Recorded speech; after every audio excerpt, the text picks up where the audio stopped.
insya Allah mudah-mudahan kehadiran beliau-beliau di tempat ini penyebab turunnya rahmah, taufik dan hidayah dari Allah. Amin ya rabbal alamin. Salam ta'zim tak lupa kita sampaikan kepada jajaran pemerintah daerah, baik Bapak RT, Bapak RW, Bapak U serta jajarannya. Insya Allah mudah-mudahan dengan apa yang telah diberikan oleh Allah jabatannya di dunia ini penambah nilai ibadah di sisi Allah. Allah panjangkan umur dalam taat kepada Allah. Amin ya rabbal alamin. Wabil khusus kepada mempelai pria, nikahnya belum ya? Siapa namanya? Abdul Syukur, yang insya Allah selalu menjadi hamba yang bersyukur. Insya Allah mudah-mudahan besok nikahnya. Mudah-mudahan sakinah, mawaddah, warahmah dilancarkan di dalam pernikahannya, diberikan keturunan yang saleh-salehah. Amin ya rabbal alamin. Bil khusus hadirin wal hadirat, mukminin mukminat, fahamdan li rabbil hasana bi Muhammadin wa an ghadana min zulmati jahli wad dayajiri ila nur al-islam wa ilmin wa hikmatin wa imanin wa yumnin wa khairil awamiri. Alhamdulillah, alhamdulillah, wassalatu wassalamu ala rasulillah Muhammad ibn Abdullah sallallahu alaihi wasallam wa ala alihi wa man wala wa la hawla wa la quwwata illa billah. Pertama-tama limpahan puji serta syukur hadirat Allah subhanahu wa ta'ala yang maha agung, yang maha luhur, yang maha bijaksana, yang alhamdulillah Allah masih izinkan kita mencicipi dari sekian banyak miliar nikmat Allah berikan kepada kita. Khususnya nikmat Islam, nikmat iman, nikmat sehat wal afiat, nikmat umur yang panjang ya insya Allah. Dan mudah-mudahan kenikmatan yang hari ini kita membuktikan tanda syukur kita kepada Allah, mudah-mudahan kenikmatannya ditambah oleh Allah sehingga kita dikeluarkan dari dunia mati dalam keadaan husnul khatimah. Amin ya rabbal alamin. Salawat beserta salam terlimpah curah kehadiran Nabi besar Muhammad sallallahu alaihi wasallam beserta keluarga, sahabat hingga umatnya sampai yaumil qiyamah. Amin ya rabbal alamin. Ayyuhal hadirun jamaah rahimakumullah. Al-Fajir Rifqi al-Adrus mengucapkan minal aidin wal faidin kullu am wa antum bi khair. Taqabbalallahu minna wa minkum taqabbal ya karim. Selamat Hari Raya Idul Fitri 1444. Insyaallah mudah-mudahan dengan apa yang kita jalankan. Bajunya bolong, Nabi jahit sendiri bajunya. Laki sekarang mana dia begitu? Baju bolong, tanah robek, istri tuh jahitin. Suami ada tupoksinya sendiri.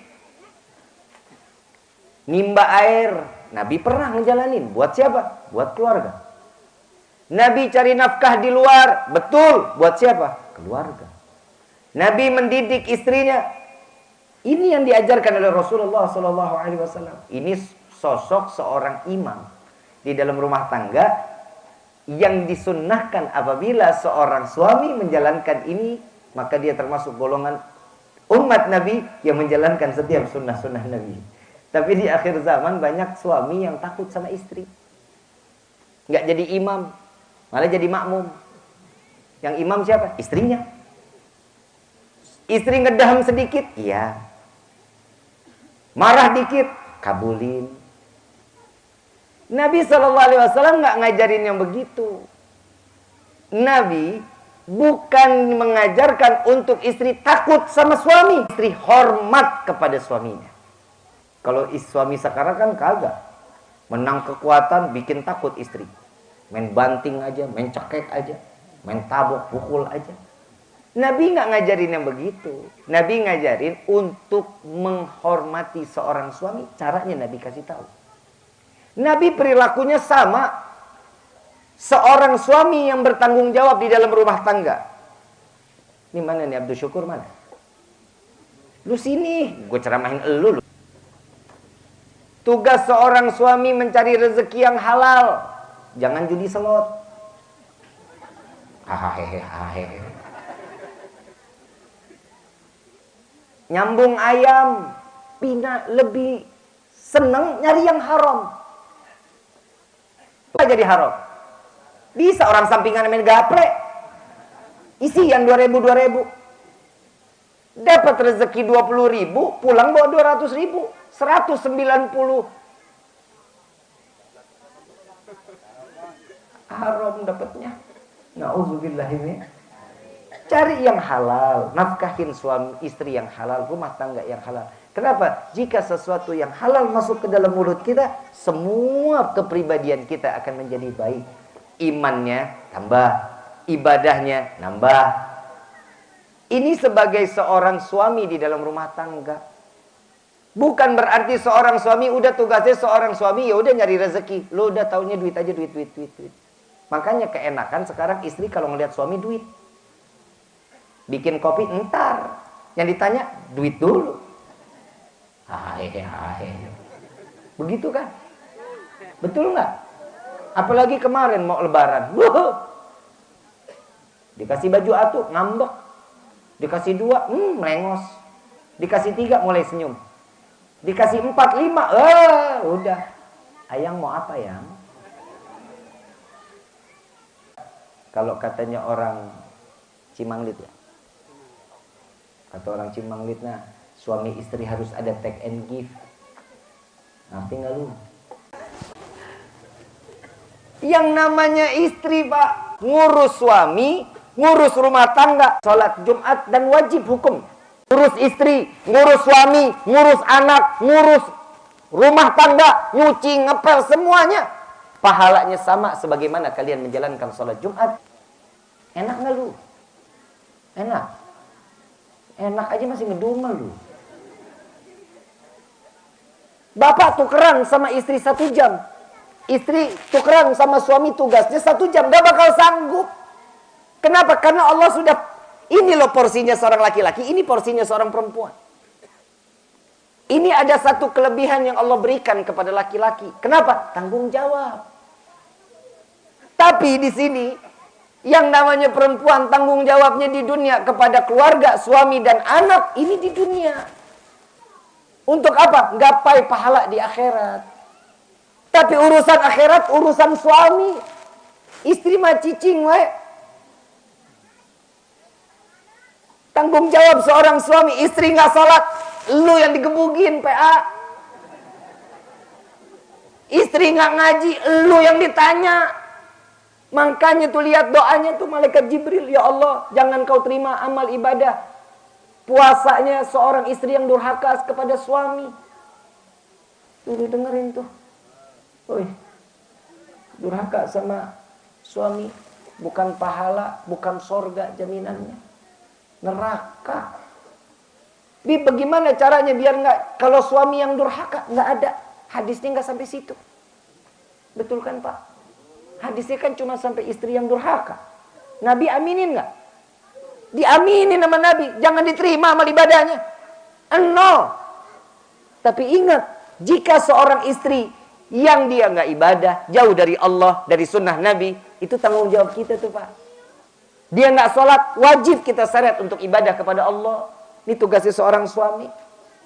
Apalagi kalau ibadahnya sama-sama. Alhamdulillah. Ini besok malam pertama nih. Eng. Mana Kuningan lagi hujan mulu lagi. Posisi pas. Ngapa lu? Wak. Jangan begitu, biasanya jomblo tuh. Besok malam pertama nih. Betul kan Kur? Besok malam pertama. Yang dilakuin pertama apa Kur? Itu dia tuh. Salat sunnah dulu. Jangan langsung dititipin ke madrasah. Madrasah yang paling baik itu adalah orang tua. Ajarin bismillahirrahmanirrahim. Ajarin Al-Fatihah. Ajarin kulhu. Yang mudah-mudah aja. Yang sesanggupnya kita buat kita ngajarinnya. Selebihnya kasih Ustadz. Tapi ingat, apa yang pertama itu yang diajarkan tentang Allah dan Rasul, maka ini, jika ini anak diajarin baca bismillahirrahmanirrahim sama orang tuanya. Begitu entar dia dewasa, ternyata dia jadi seorang santri. Saat dia baca bismillahirrahmanirrahim, pahalanya gede. Buat siapa? Buat orang tuanya. Dia yang baca, orang tua dapat pahalanya. Saat dimana dia yang baca Al-Fatihah, dia jadi imam. Dia baca Al-Fatihah, pahalanya orang tua pun dapat. Ini yang diajarkan oleh Rasulullah SAW. Didik mereka. Nabi SAW mengatakan di dalam Sahih Imam Bukhari, beliau mengatakan, didiklah anak-anak kalian yang ada terdapat pada zamannya. Didik dengan cara itu. Bukan berarti dikit-dikit handphone, dikit-dikit handphone. Bukan begitu. Ini tugas, ini emak nih yang bikin rusak. Anak kalau dikasih makan, nasi apa handphone? Nasi apa handphone? Handphone dulu baru nasi. Lauk jadi nasi, Pak. Kalau kita kan dulu enggak ya, Pak. Kecap, telur, ceplok tuh lauknya. Kalau sekarang, anak sekarang lagi makan lauknya handphone. Betul? Alasannya apa tuh biar begitu? Biar mau makan. Kasih vitamin, PA. Kan ada nubuyung upi. Ada kan? Cuman satu, biar anteng. Betul nggak? Biar nih anak nggak pecicilan, lari sana lari sini. Bener? Saya kasih amalan buat anak anteng, mau nggak? Cekek. Lah mana ada anak kecil anteng?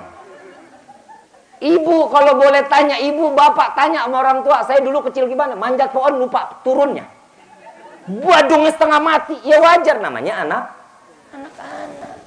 Kalau anak-anak ya begitu ya wajar. Didik dia, bukan berarti semua apa yang ada di zamannya kita kasih, bukan. Caranya mudah. Kan ada TV nih, ada wifi, pasangin tuh wifi. Taruh di TV. Kan ada tuh belajar ngaji anak, kan ada tuh di YouTube, ada. Nggak mau? Salah dari pertamanya, lu kasihnya upin-ipin. Coba kalau dari pertamanya udah dikasih tentang agama, insya Allah nurut. Cerita tentang Nabi kan ada tuh yang kartun-kartun. Ada kan? Kenalin yang begitu. Kalau kita wawasan kurang, ya udah kita ajarin. Lewat media, boleh. Boleh. Tapi dengan caranya, ada waktunya. Ada batasannya. Bukan berarti 24 jam nih anak suruh megang handphone. Lihat anak sekarang, bangun tidur apa yang dicari? Handphone. Mau tidur? Handphone. Salaman sama orang tua, mata ke handphone, tangan ke orang tua. Lihat orang tua juga kagak. Makanya sekarang anak sekarang kalau cium tangan di mana tuh? Di jidat lah, di pipi lah. Kan begitu. Saya khawatir 10 tahun yang akan datang nih pada salamannya nih anak pada ditangkop. Leher. Kan bahaya. Didik yang benar, cium tangan tuh begini. Ya. Ini namanya cium. Indra penciuman apa? Ngapa hidung? Hidung. Ini indra penciuman. Itu dicium. Jangan dikecup. Itu umat-umat lain dah tuh yang begitu. Tapi kalau kita dihirup, kenapa? Ambil keberkahan dari menghirup tangan orang tua kita. Dihirup. Ini didikan dari orang tua kita sekarang udah hilang. Udah hilang. Nabi SAW ini ngajarin kita udah sangat sayangnya, bukan main sama kita. Sampai Allah sayangnya bukan hanya buat Nabi. Sayangnya sampai ke umat disayang sama Allah. Puasa dari mulai subuh sampai maghrib. Kan lapar, kan aus. Emang lu doang? Nabi terdahulu kan juga. Nabi-nabi terdahulu juga. Ya ayyuhalladzina amanu kutiba alaikumusiyam kama kutiba alal ladzina min qablikum la'allakum tattaqun. Apa yang dijalankan kita kemarin sama. Senabi-nabi terdahulu sama. Tapi beda dengan zamannya Nabi Muhammad SAW. Nabi Muhammad dikasih waktu khusus 1 bulan. 1 bulan kita puasa nikmat luar biasa. Semuanya diajarin di dalam Ramadan.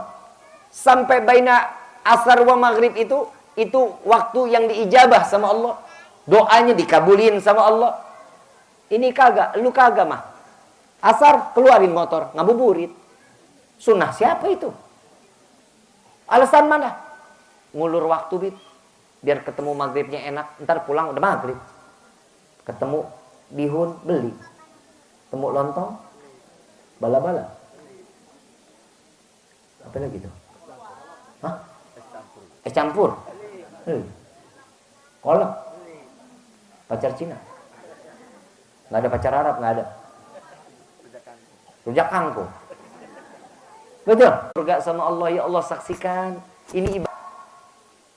Tapi ganjar dong. Dasar kitanya PA. Lebih milih bihun daripada doa. Kan blow on namanya. Makanya orang banyak yang nanya di TikTok, di Instagram, Habib kok di bulan Ramadan Habib nggak nge-live, Habib nggak pernah posting. Ngapain 11 bulan gue udah ngurusin beginian? Masa iya di bulan Ramadan gue disuruh beginian lagi? Udah cukup dah. Ini nikmatin ibadah, enak yang nikmatin. Kan begitu kan? Kumpul sama keluarga, duduk sama-sama, baca Quran, saling sharing. Kan enak begitu. Ini mah kagak orang mah.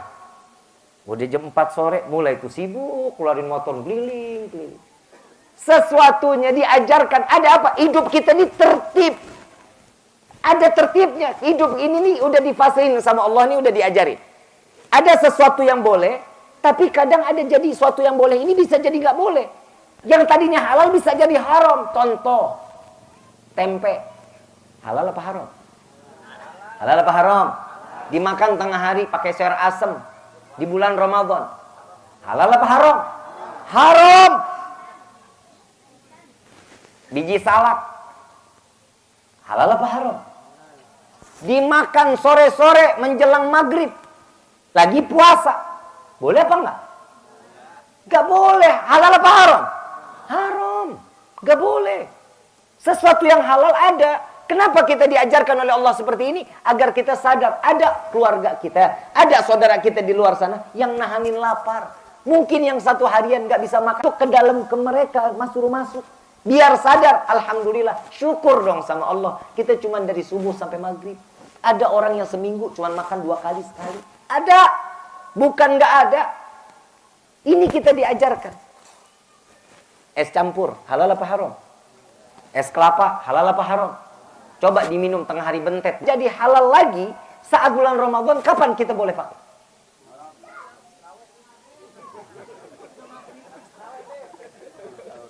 Udah maghrib, Bu. Ngebut amat ya, Bu. Ada orang ngebatalin nomprok istri ada. Itu dia tuh, doyan apa hobi. Coba bisa kebayang. Yang halal bisa jadi haram tatkala datang bulan Ramadan. Kenapa? Nahanin diri. Inilah fungsinya akal untuk ngejaga hawa nafsu. Akal itu untuk ngerangkeng hawa nafsu. Iman itu untuk ngejaga akal sama hawa nafsu. Makanya yang dipanggil apa? Ya ayyuhalladzina Ini fungsinya Ramadan. Iman yang dipanggil, akal yang disuruh kerja, yang ditahan nafsunya. Enak sayur asam, sambal, ikan peda. Tengah hari bolong, ya Allah, apalagi kalau lagi makan, mertua aja nggak kelihatan. Orang mertua di Jakarta, lu di sini. Coba semuanya itu kan bisa terjadi, bisa nikmat. Kenapa Allah tahan itu? Agar kita sadar hawa nafsu itu yang akan membinasakan setiap umat Nabi Muhammad SAW. Jaga hawa nafsunya dong. Apa-apa nafsu, apa-apa mau ini. Beli baju lebaran sampai banyak, yang dipakai cuma 2 biji. Sisanya sampai lebaran yang akan datang dibagiin orang. Coba mau bazir nggak tuh? Makanan satu meja buka puasa nggak dimakan semua, sampai basi. Mau bazir nggak? Dosa nggak? Secukupnya. Berbukalah dengan yang manis. Lihat foto Habib Rifki. Lu ngapa sih lupa, lu hasut aja lupa lu. Buka yang memang kurma 3 biji, teh manis, selesai. Salat, habis itu mau makan. Tapi ingat, jangan sampai kekenyangan. Kenapa? Terawihnya hilang. Kan begitu, kadang kalau udah kenyang, ngantuk, capek, lemah, pengennya tidur aja. Gitu tuh. Yang di dalam mulai pada pakai jaket. Kenapa? Tiis. Minggu keempat isinya panitia zakat. Orang udah nggak ada. Panitia zakat doang. Orang yang namanya di Kuningan, alhamdulillah, ada orang yang kerja di luar kota, betul? Ada yang kerja di luar kota. Logika manusia yang dari kota datang balik ke kampung. Balik ke kampung harusnya kan tambah penuh itu musola sama masjid. Kok makin gak ada orang? Ini yang datang keluarga siluman jangan-jangan. Iya, logika manusia harusnya apa? Penuh dong, macet kok Kuningan. Macet. Orang saya dari Ciperna, tadi pagi ini saya baru sampai tadi pagi. Saya dari Ciperna datang sampai ke Ancaran 2,5 jam. Kan kebayang itu padatnya orang. Tapi begitu akhir Ramadan, orangnya itu pada kemana orangnya? Yang ramai mana? Surya, Fajar, mana lagi tuh? Ciawi, rame, penuh, tukang parkirnya berkah. Kenapa? Karena doanya Nabi, ya Allah, tatkala datangnya bulan Ramadan, berkahkan rezeki umatku. Ini Nabi yang doa nih. Tatkala datang bulan Ramadan, Nabi angkat tangan, berkahkan rezeki umatku tatkala datangnya bulan suci Ramadan.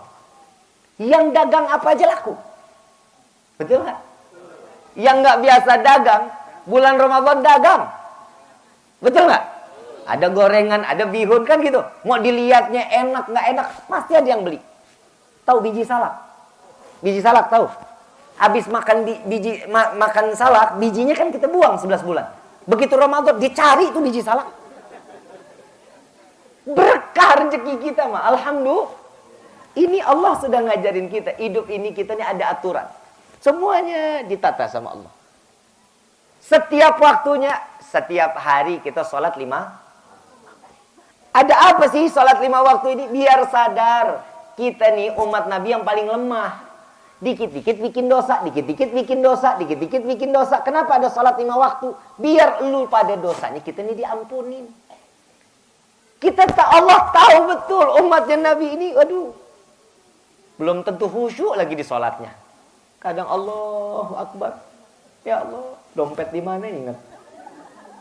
Betul nggak? Kompor belum dimatiin, wah, elah ingat semua. Tapi caranya Allah 5 waktu ini harapannya Nabi umatnya semua dosanya diampunin sama Allah. Lihat datang bulan Ramadan, Nabi Musa aja pernah ngiri. Wahai Rabbi, aku berpuasa, aku kuat. Aku sudah menjalankannya. Aku telah menjalankan semua apa yang kau perintahkan. Pahala besar yang pastinya aku dapatkan, kata Nabi Musa. Allah bilang, ya Musa, belum tentu. Ada. Engkau dikasih waktu bertahun-tahun ibadah. Tapi ada salah satu umat Nabi di akhir zaman, dikasih waktu ibadahnya 1 bulan, dicatatnya 83 tahun. Pahalanya, kan di bulan Ramadan, inna anzalnahu fi lailatul qadar. Nabi Musa bilang, kok bisa? Saya yang bertahun-tahun ibadah, pahalanya cuma segitu-gitu aja. Ya iya. Ini Nabi siapa? Nabi Muhammad SAW. Apa kata Nabi Musa? Ya Allah, jadikan aku salah satu umatnya Nabi Muhammad SAW. Ya nggak bisa. Dia lahir nanti setelah dirimu wafat. Bertahun-tahun akan aku lahirkan dia. Lewat dari seorang ibu yang rahimnya diharamkan dari api neraka. Umat Nabi dikasihnya mah banyak. Menang banyak kita mah kalau harusnya mah.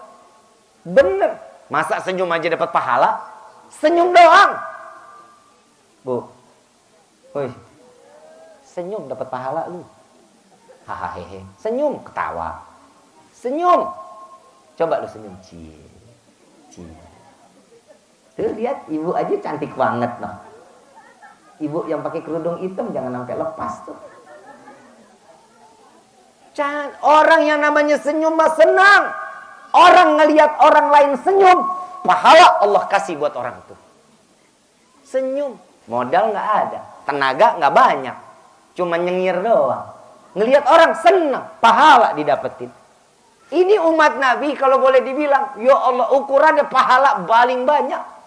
Makanya saya lagi kalau ngobrol sama Habib Qures, Bib, ini pahala Allah kasih lewat Nabi nih. Sunah-sunahnya banyak Bib yang kita jalani. Makan pakai tangan kanan, pakai sendal kaki kanan, lepas sendal kaki kiri, masuk kamar mandi kaki. Itu coba pahala yang kita jalanin kalau kita mau ngikutin sunnah. Kalau kita udah ngikutin sunnah, kita udah dikasih pahala yang besar, masih masuk Neraka kelewatan kita. Betul? Mau hitung-hitungan matematika Allah ini jauh lebih baik daripada manusia. Kayak Ramadan kemarin, Allah kasih kita rezeki seberapa yang Allah berikan sampai datangnya Id, cukup nggak? Cukup nggak? Ada yang berlebih? Ada. Yang cukup ada, yang kurang nggak ada. Semuanya Allah kasih lebih.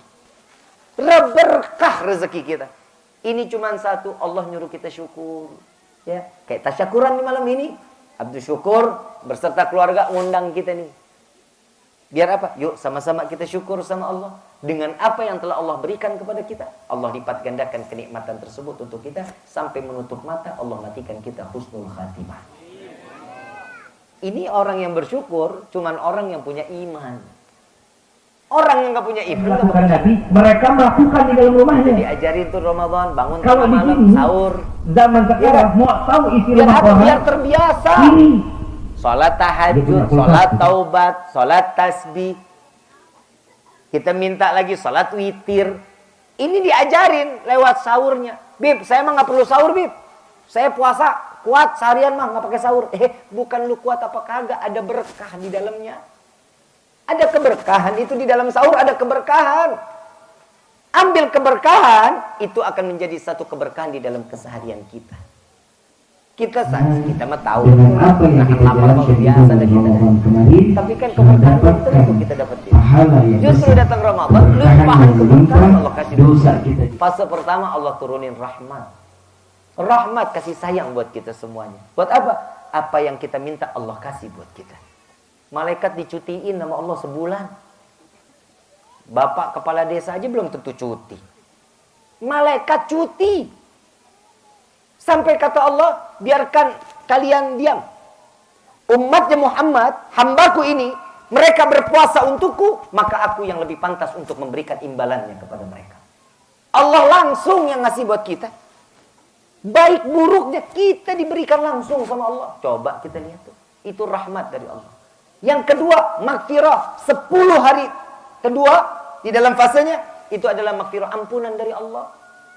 Coba kita lihat tuh, orang yang masih usaha sampai di minggu di hari ke-20 itu ibadahnya luar biasa, bukan main.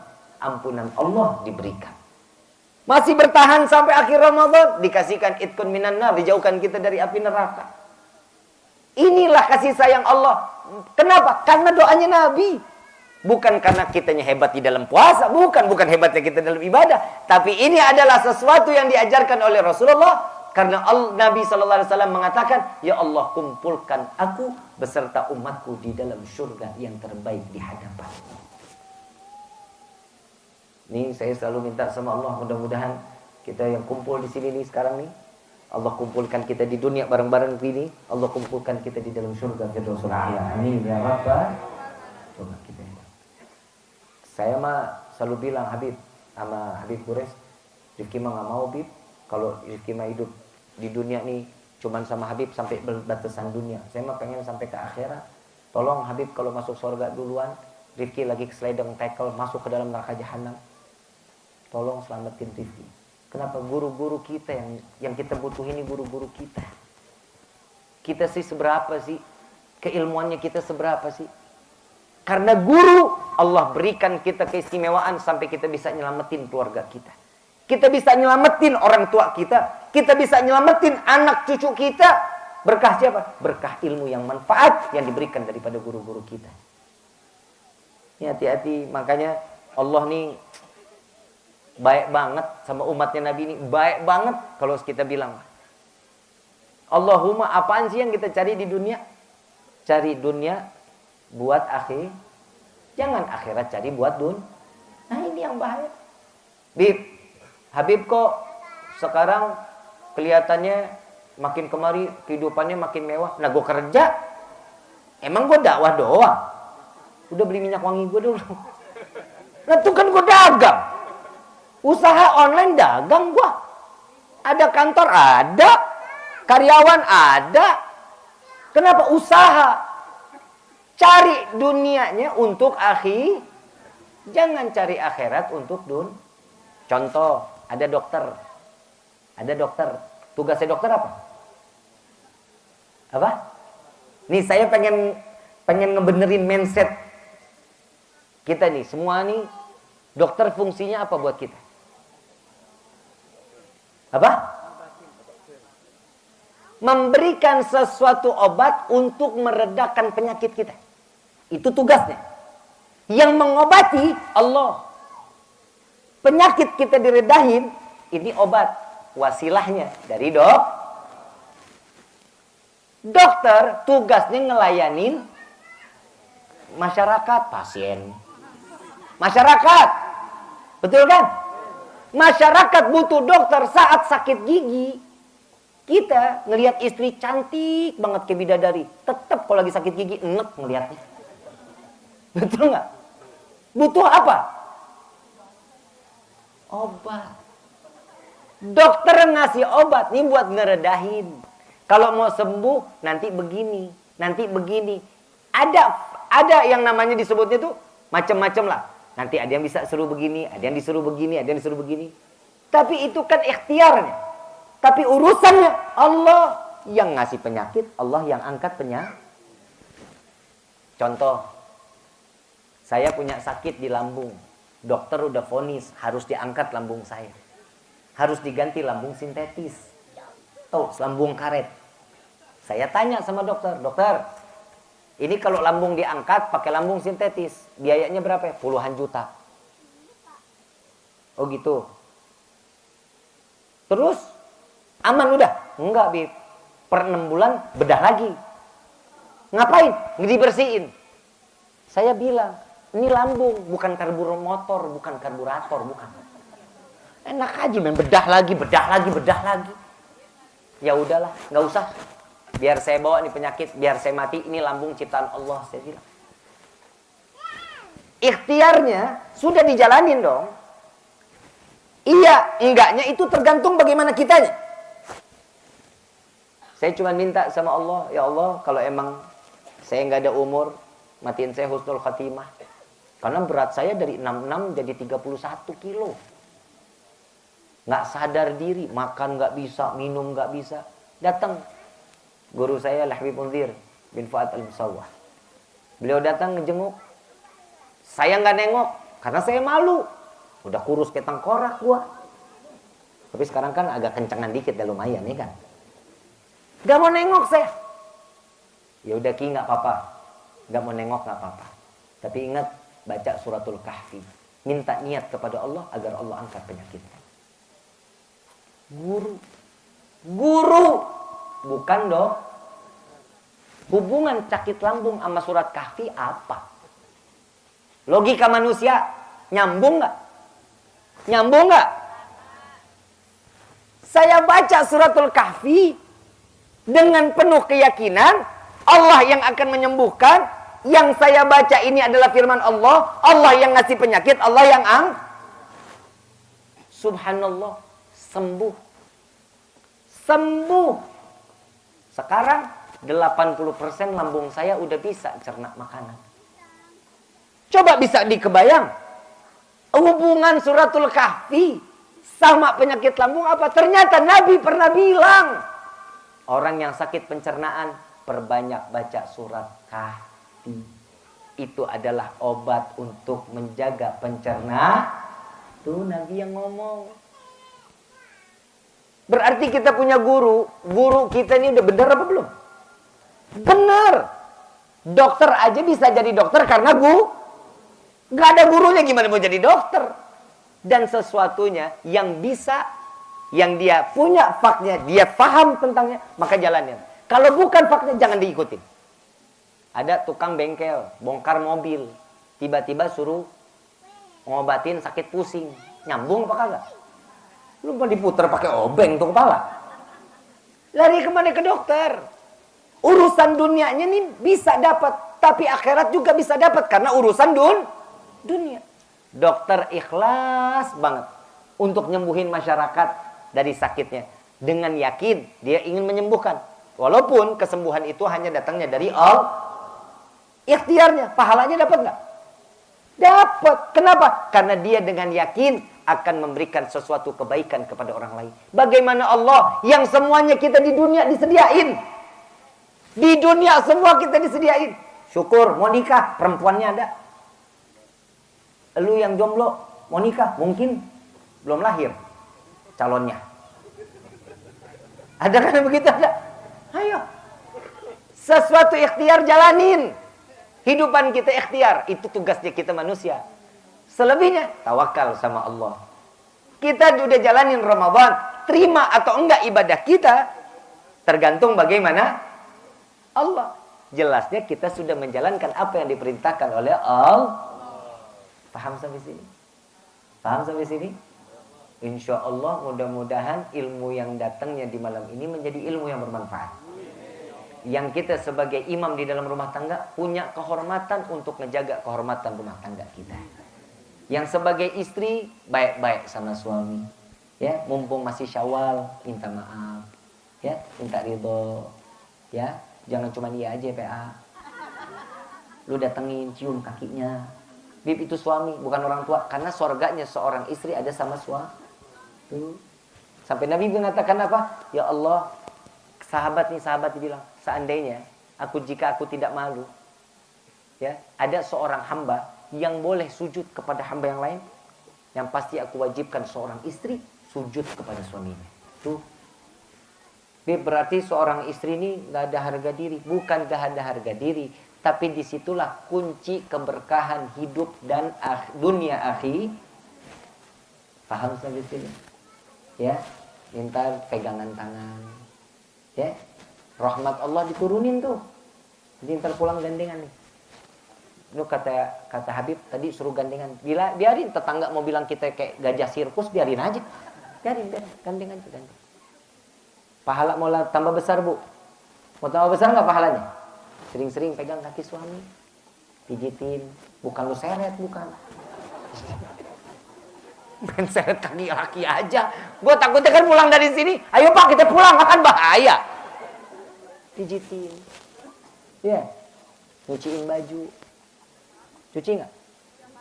Tiap hari. Seorang istri yang nyuciin pakaian suami, 1000 derajat diangkat sama Allah. 1000 kejelekan dihapusin sama Allah. Diganti 1000 kebaikan. Alhamdulillah. Saat dia mencuci, pakaiannya dijemur, terkena sinaran matahari.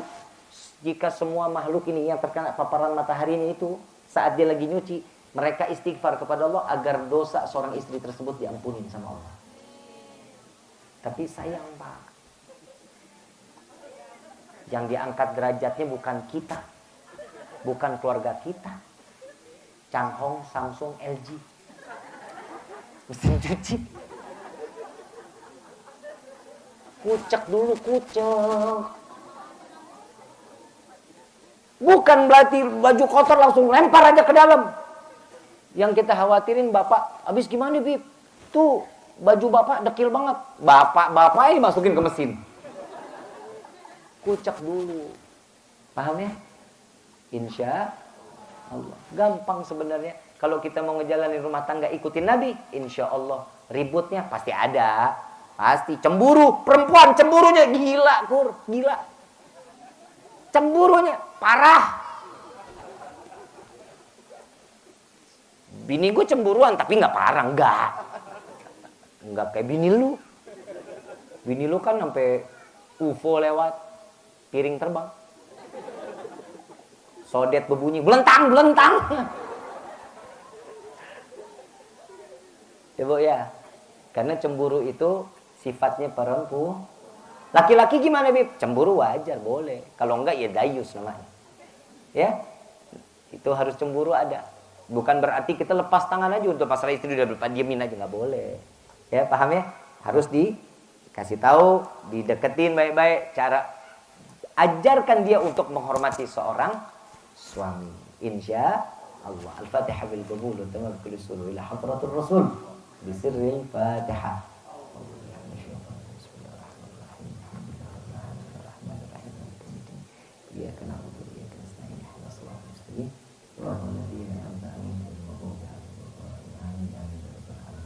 Yuk sama-sama kita minta kepada Allah, mudah-mudahan berkah di malam ini semua doa kita dikabulin sama Allah. يا أرحم الراحمين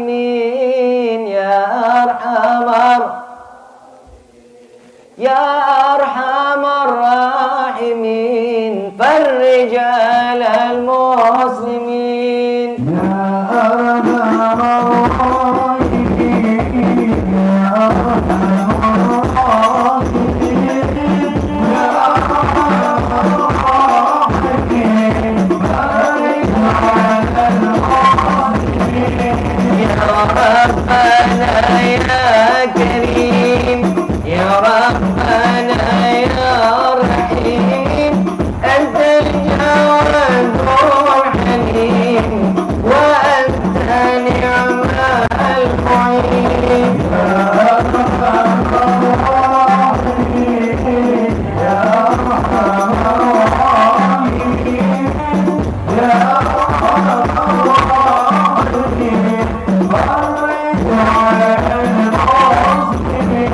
وليس نرجو سواك فاضرب إليه دراك كمل الفنا والحلا يا أم دنيا ودين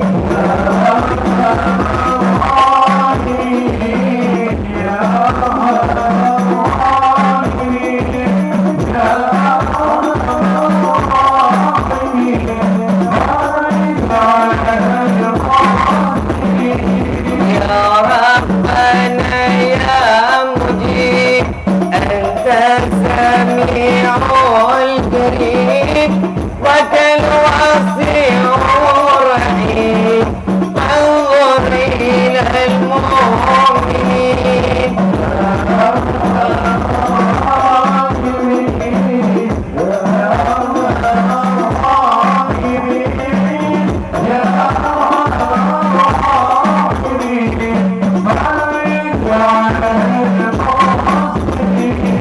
بجاه طه الرسول جب ربنا بالقبول وحملنا كل سول ربي استجب